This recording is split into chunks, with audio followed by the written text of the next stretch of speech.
Jika kalian berpikir musuh terbesar dalam judi online adalah nasib buruk, kalian salah besar. Di balik layar, bukan keberuntungan yang bekerja, melainkan algoritma yang dirancang oleh para jenius IT untuk memastikan kalian tidak akan pernah pulang membawa uang. Selamat datang di dunia No More Bets, di mana kecerdasan manusia dipaksa menjadi budak keserakahan. Kita sering membayangkan wajah kejahatan sebagai sosok-sosok kasar dengan tato di sekujur tubuh, memegang senjata di ganggang gelap. Namun, film ini membuka mata kita pada realitas yang jauh lebih mengerikan dan steril. Kejahatan ini tidak dimulai dengan kekerasan fisik, melainkan dengan barisan kode biner dan algoritma yang disusun oleh otak-otak paling cemerlang di industri teknologi. Ini adalah kisah tentang bagaimana sebuah perusahaan judi online raksasa bekerja layaknya mesin pabrik yang efisien. Mereka tidak mencari preman. Mereka mencari programmer, ahli statistik, dan desainer grafis. Mengapa orang-orang berpendidikan tinggi ini mau bekerja di tempat seperti itu? Jawabannya sederhana sekaligus menyakitkan. Perpaduan antara ambisi yang dikhianati dan jebakan yang disusun sangat rapi.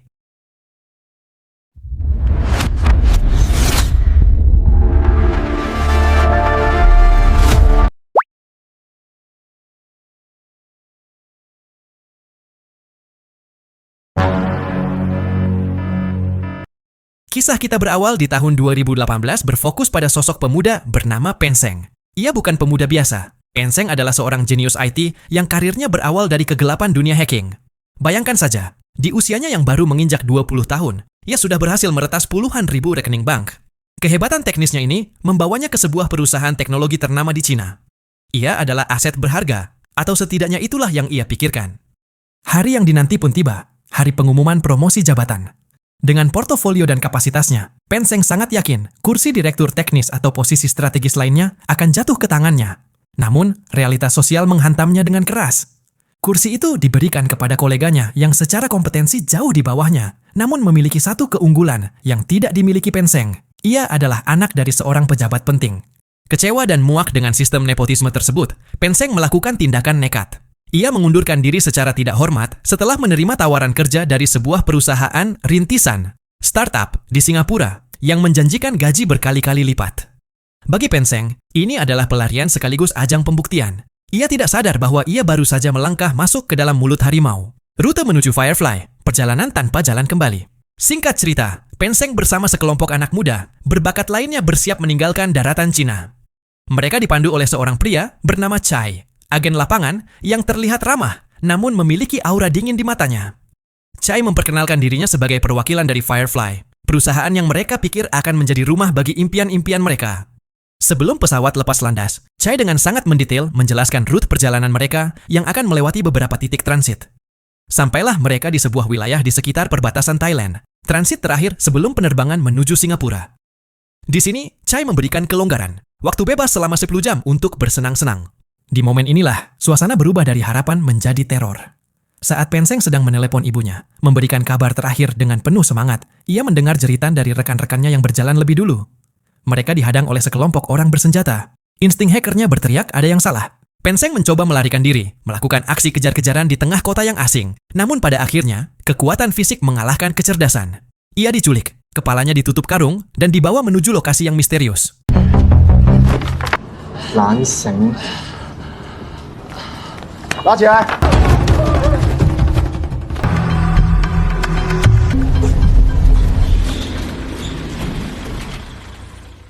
Selamat datang di sekolah Firefly. Saat penutup kepala dibuka, Pen Zheng mendapati dirinya berada di sebuah kompleks yang sangat terorganisir. Tempat itu bernama Firefly. Luas, modern, namun dipenuhi penjaga bersenjata di setiap sudut. Disinilah ia bertemu dengan Lu, otak di balik seluruh operasi ini. Lu tidak langsung menyiksa mereka. Ia justru bertindak layaknya seorang CEO yang sedang memberikan tur kantor. Disinilah kita melihat anatomi industri judi online. Lantai 1, kasta rendah. Ruangan bising yang diisi oleh ratusan orang yang bertugas menyebarkan umpan. Mereka mengirimkan jutaan pesan singkat, membagikan link palsu, dan mencari mangsa baru.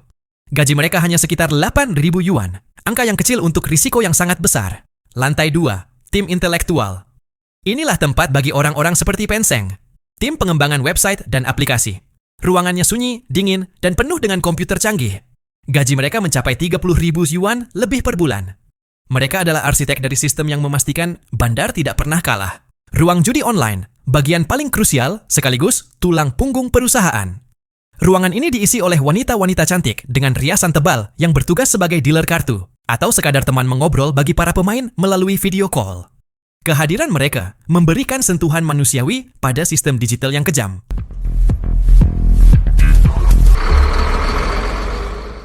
Setelah berkeliling, mereka dibawa ke tempat peristirahatan yang ternyata adalah sebuah bangunan sekolah dasar.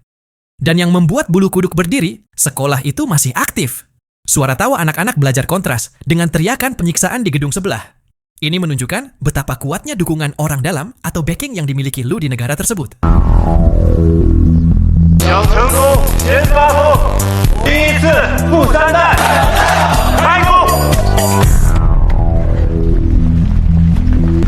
Keesokan harinya, realitas baru dimulai. Penseng dipaksa mengenakan seragam Firefly. Tugas pertamanya adalah mencuri data sensitif dari sebuah website pemerintahan.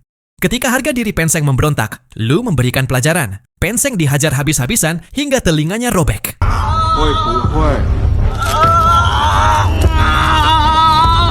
Tidak ada ruang untuk ego di Firefly. Hanya ada ketaatan atau kematian. Di tengah tekanan kerja yang luar biasa, Penseng tidak pernah membuang jiwanya sebagai pemberontak. Sambil pura-pura bekerja, ia menulis kode-kode rahasia untuk rencana pelariannya.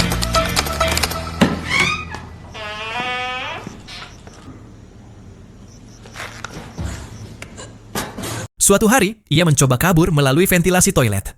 Namun, rencananya terhenti ketika ia bertemu dengan seorang wanita cantik bernama Anna di dalam toilet tersebut. Anna adalah seorang mantan supermodel yang terjebak di sana melalui skema penipuan yang berbeda. Karirnya di Cina hancur setelah ia dijebak dalam sebuah pelanggaran kontrak yang membuatnya kehilangan segalanya. Di titik terendahnya, seorang kolega menawarkan pekerjaan sebagai model kasino di luar negeri dengan bayaran yang sangat tinggi. Anna yang butuh uang untuk memulai hidup baru setuju tanpa ragu. Ia dibawa oleh Chai, melewati hutan secara ilegal setelah paspor dan visanya disita. Kini, ia menjadi wajah dari aplikasi judi Firefly, bertugas memancing para pria untuk mempertaruhkan harta mereka. Cerita kini beralih ke dunia luar, kepada korban nyata dari sistem ini. Perkenalkan Tian, seorang mahasiswa akhir yang cerdas dan memiliki masa depan cerah. Ia bekerja sampingan sebagai pembuat subtitle film. Suatu malam, ia menerima email tawaran kerja sama iklan yang terlihat seperti iklan subtitle biasa. Namun, setelah melihat foto Anna yang menjadi model iklan tersebut, Tian penasaran dan mengunduh aplikasi judi Firefly. Disinilah psikologi judi bekerja. Sesuai instruksi Lu, Penseng dan timnya mengatur agar Tian menang besar di awal. Kemenangan instan ini merusak struktur dopamin di otak Tian. Ia merasa telah menemukan cara mudah untuk kaya. Tian mulai menggunakan logika melipat gandakan taruhan, martingale strategy. Ia berpikir mustahil untuk kalah 10 kali berturut-turut. Namun, ia lupa bahwa ia bukan melawan keberuntungan, melainkan melawan algoritma yang dikendalikan Penseng. Dalam satu malam, Tian melakukan all-in dan kehilangan semua uang tabungannya.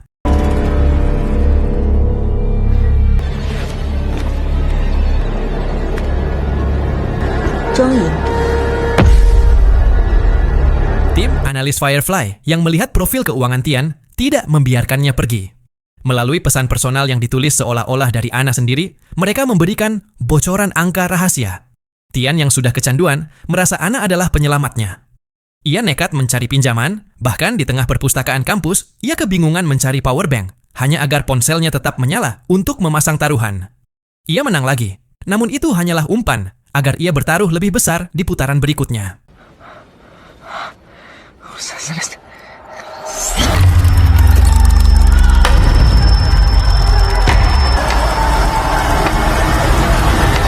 Hanya dalam waktu 1 bulan, kehidupan Tian hancur.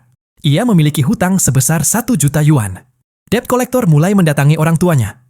Hubungan dengan kekasihnya, Song Yu, hancur berantakan. Namun, ambisinya belum padam. Ia menggadaikan mobil Ford Mustang kesayangannya untuk satu taruhan terakhir yang ia yakini akan mengubah segalanya. Kehancuran Tian tidak berhenti pada hilangnya mobil Mustang kesayangannya. Di titik ini, harga diri dan moralitasnya telah menguap digantikan oleh obsesi buta. Di bawah pengaruh manipulasi psikologis Firefly, Tian tidak lagi sekadar ingin bermain. Ia ingin menjadi investor. Ini adalah level penipuan tertinggi yang dijalankan Lu. Melalui Anna, Tian diminta untuk menyetorkan dana sebesar 8 juta yuan, sebuah angka fantastis yang ia dapatkan dengan mencuri sertifikat rumah orang tuanya. Uang tersebut harus dikonversi ke dalam bentuk mata uang kripto, Bitcoin, agar sulit dilacak. Di layar ponsel Tian, angka-angka itu seolah memberikan harapan palsu dengan pertumbuhan aset sebesar 12% setiap harinya. Namun, saat ia mencoba mencairkan dananya, realitas menghantamnya dengan keras. Uang tersebut telah dipecah ke dalam ratusan rekening berbeda dalam hitungan menit, menghilang ke dalam sistem pencucian uang internasional yang sangat rumit. 怎么了？ Tian kehilangan segalanya, masa depan, keluarga, dan akal sehatnya. Di tengah rasa malu yang luar biasa dan tuntutan hukum yang membayangi, ia memilih jalan pintas yang paling memilukan. Di saat para petinggi Firefly sedang berpesta pora merayakan rekor keuntungan 60 juta dolar, Tian melompat dari ketinggian, mengakhiri hidupnya sebagai tumbal dari sebuah algoritma.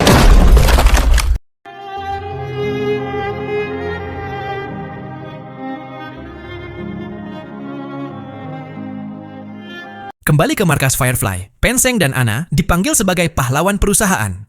Lu, sang bos besar, sangat terkesan dengan efisiensi sistem yang diciptakan Penseng. Ia bahkan menawarkan posisi rekan bisnis kepada Penseng, sebuah tawaran yang sulit ditolak di bawah bayang-bayang ancaman maut. Namun, bagi Penseng, kemewahan itu tidak ada artinya tanpa kebebasan. Di sisi lain, Anna yang telah mencapai target setoran menuntut janji Lu untuk mengembalikan paspornya. Namun, Lu menunjukkan wajah aslinya. Ia tidak pernah berniat melepaskan aset berharganya. Anna diberikan pilihan yang mustahil, menikah dengan Lu dan menjadi tawanan selamanya, atau bekerja lebih keras untuk menghasilkan 20 juta dolar tambahan.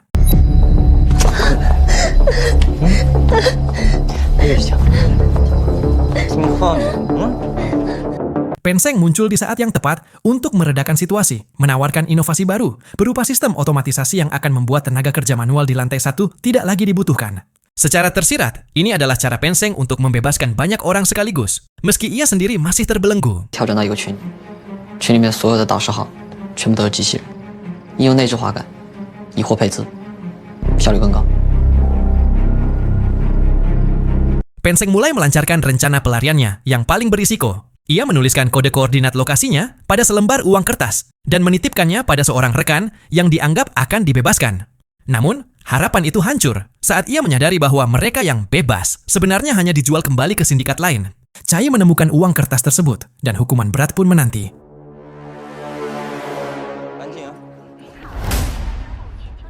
应急号码，有人在这张钱上写了一个求救电话。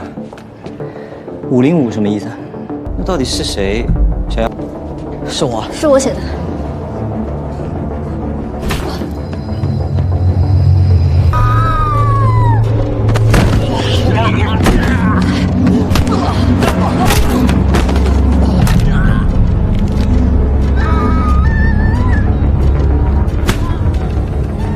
Penseng menderita patah tulang kaki yang parah, sementara Anna disiksa secara brutal dengan tusukan jarum di bawah kukunya. Sebuah pemandangan yang menunjukkan betapa tidak berharganya nyawa manusia di mata Lu.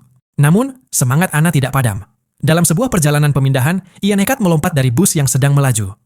Dengan sisa tenaga, ia mencapai kantor polisi setempat, berharap akan ada perlindungan. Harapan itu sirna seketika saat ia melihat gantungan kunci polisi tersebut identik dengan milik sindikat Firefly.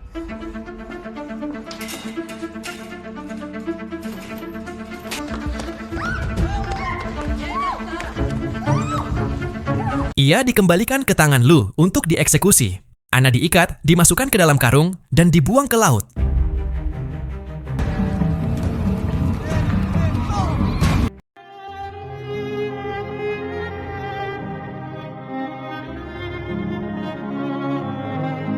Namun, disinilah kejutan terjadi. Chai, yang diam-diam memiliki perasaan pada Anna, hanya melakukan eksekusi palsu untuk direkam sebagai laporan pada Lu.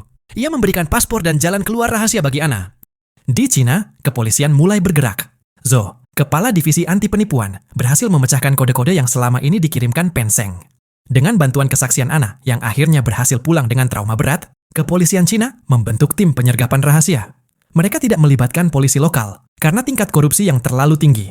Sebaliknya, mereka bekerja sama langsung dengan pihak imigrasi dan militer. Titik koordinat yang dikirimkan Penseng ternyata merujuk pada sebuah gedung sekolah dasar di Provinsi Jiangsu.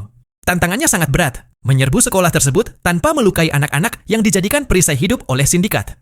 Polisi menggunakan strategi penyamaran melalui catering makanan. Penseng menerima pesan rahasia di dalam kotak makanannya untuk memicu alarm kebakaran. Saat alarm berbunyi, kekacauan terjadi.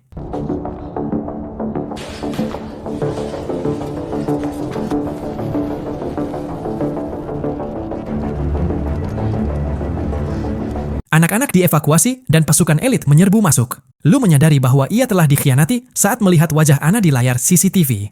Di saat-saat terakhirnya, Lu mencoba memanipulasi Chai untuk menghancurkan semua data rekaman, guna melindungi sosok misterius berjuluk Mr. Chong, mafia besar yang merupakan bos dari para bos. 不怪你，但你要救我一次。 Chai tewas dalam baku tembak, namun ia sempat menghancurkan ponsel induk milik Penseng yang berisi seluruh data kejahatan mereka. Meski data fisik hancur, kemenangan moral berada di tangan polisi. Lu dan anak buahnya berhasil diringkus. Momen paling mengharukan terjadi saat Ana dan Penseng saling bertatapan di tengah kekacauan penggerebekan. Sebuah senyuman penuh syukur karena mereka berhasil bertahan hidup melalui neraka dunia.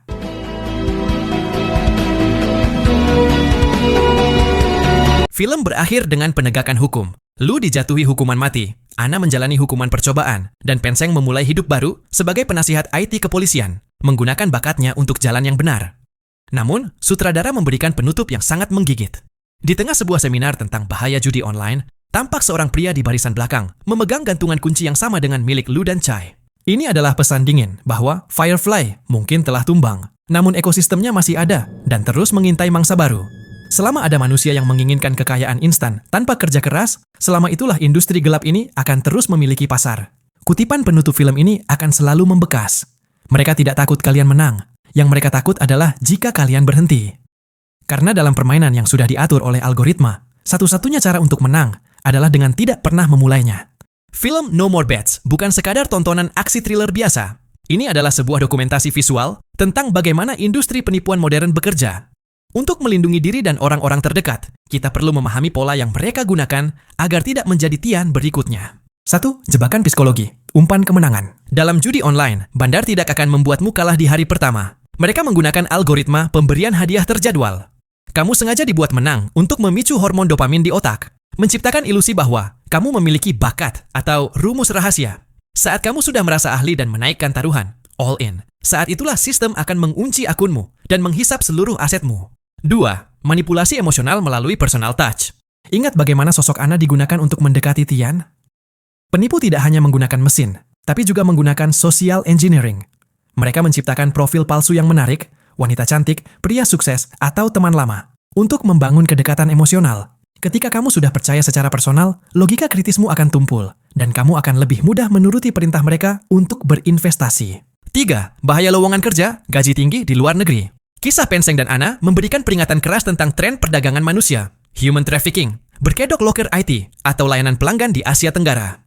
Ciri-cirinya, gaji tidak masuk akal, persyaratan terlalu mudah, rute keberangkatan yang tidak wajar, lewat jalur darat atau hutan, dan penahanan paspor segera setelah tiba. Jadi, selalu verifikasi legalitas perusahaan melalui BP2MI atau kedutaan besar negara tujuan sebelum berangkat. 4. Skema pencucian uang kripto. Kenapa Firefly meminta Tian menggunakan Bitcoin atau aset kripto lainnya? Karena kripto memungkinkan mereka memindahkan dana lintas negara dalam hitungan detik tanpa perlu melewati bank sentral. Begitu uangmu dikirim ke dompet digital mereka, hampir mustahil bagi kepolisian untuk menariknya kembali atau membatalkan transaksi tersebut. 5. Penipuan adalah industri, bukan kebetulan. Penting untuk dipahami bahwa yang kamu lawan bukanlah keberuntungan, melainkan perusahaan terorganisir dengan tim analisis data yang mempelajari setiap kebiasaanmu. Mereka tahu berapa sisa saldo bankmu, siapa orang tuamu, dan seberapa putus asa dirimu. Kamu tidak sedang bermain kartu. Kamu sedang dipreteli oleh sebuah mesin. Kesimpulannya adalah, kejahatan ini tidak akan pernah hilang selama rasa serakah, greed, dan ketakutan akan kemiskinan, fear, masih bisa dimanipulasi. Ingatlah satu hal, satu-satunya cara pasti untuk menang melawan bandar adalah dengan berhenti bermain, atau tidak pernah memulainya sama sekali. Jangan biarkan impianmu tentang kekayaan instan menjadi bahan bakar bagi kemewahan para bos di balik layar seperti Lu. Tetaplah skeptis terhadap janji-janji manis di dunia digital. Jika kalian suka video-video seperti ini, jangan lupa untuk subscribe sebagai bentuk dukungan kepada kreator untuk membuat konten-konten menarik berikutnya. Sampai jumpa di video selanjutnya.